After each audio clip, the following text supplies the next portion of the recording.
Setelah melewati beberapa peperangan dan pengusiran kepada Yahudi Madinah yang telah mengkhianati piagam Madinah dan Rasulullah dan sudah melakukan perjanjian Hudaybiyah bersama orang-orang Quraisy Mekah, risalah pun tersampaikan dengan tanpa gangguan dan masyarakat Muslim Madinah sedang berada pada masa damai.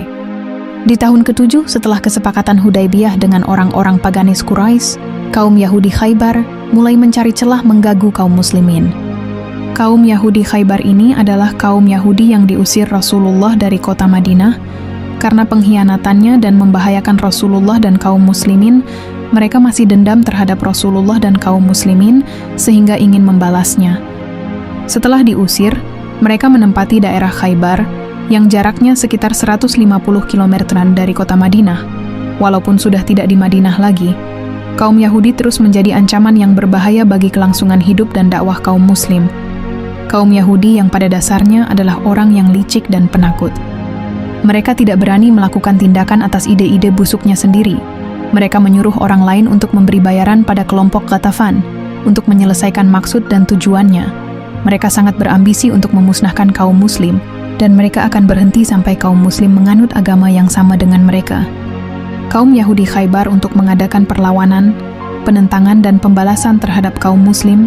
Dorongan atas mereka berperang adalah rasa benci dan keinginan mereka untuk kembali ke kampung halaman mereka.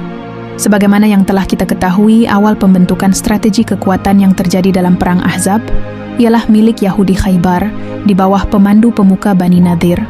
Pembentukan strategi tersebut memiliki peran yang besar dalam mengendalikan kaum Quraisy serta orang-orang Arab Badui untuk melawan kaum Muslim. Hal itu mereka telah menggunakan seluruh harta benda yang dimiliki demi melancarkan niat busuknya tersebut. Langkah mereka selanjutnya adalah mencoba meyakinkan Bani Quraidzah untuk bergabung dalam rencana pengkhianatan.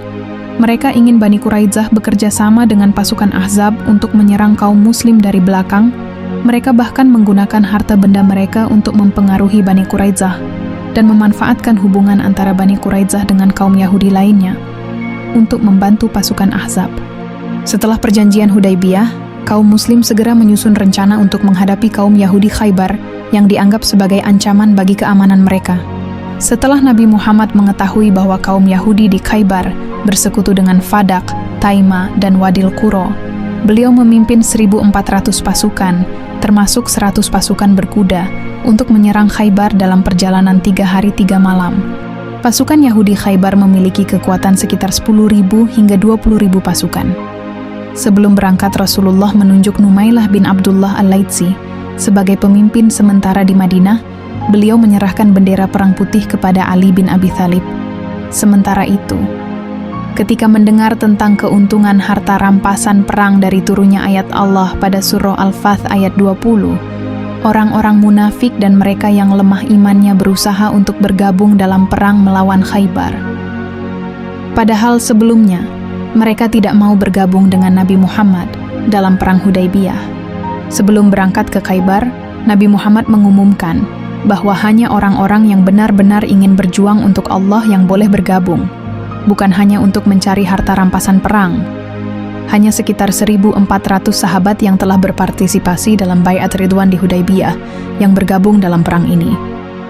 Selama perang Khaybar, orang-orang pengkhianat di Madinah bekerja sama dengan musuh dan memberikan informasi tentang rencana Nabi Muhammad.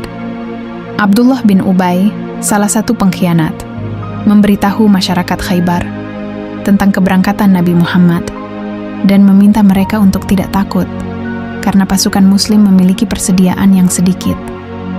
Penduduk Khaybar kemudian mengetahui rencana ini dan meminta bantuan dari Kinanah bin Abi Al-Huqaiq dan Haudah ibn Qais dari kelompok Ghatafan. Kelompok Ghatafan adalah sekutu Yahudi Khaybar yang ingin menghancurkan kaum Muslim. Mereka berjanji akan memberikan separuh dari hasil kebun kurma Khaybar kepada kelompok Ghatafan jika mereka berhasil mengalahkan kaum Muslim. Nabi Muhammad dan pasukan Muslim berjalan menuju Khaybar dengan penuh keyakinan, meskipun mereka tahu bahwa benteng Khaybar sangat kuat dan pasukannya sangat tangguh. Mereka berjalan sambil mengucapkan takbir dengan suara keras. Namun, Nabi Muhammad meminta mereka untuk merendahkan suara dengan mengatakan, "Wahai manusia, berbicaralah dengan lembut. Kalian tidak berdoa kepada Tuhan yang tuli atau jauh. kalian berdoa kepada Tuhan yang Maha Mendengar dan Maha Melihat.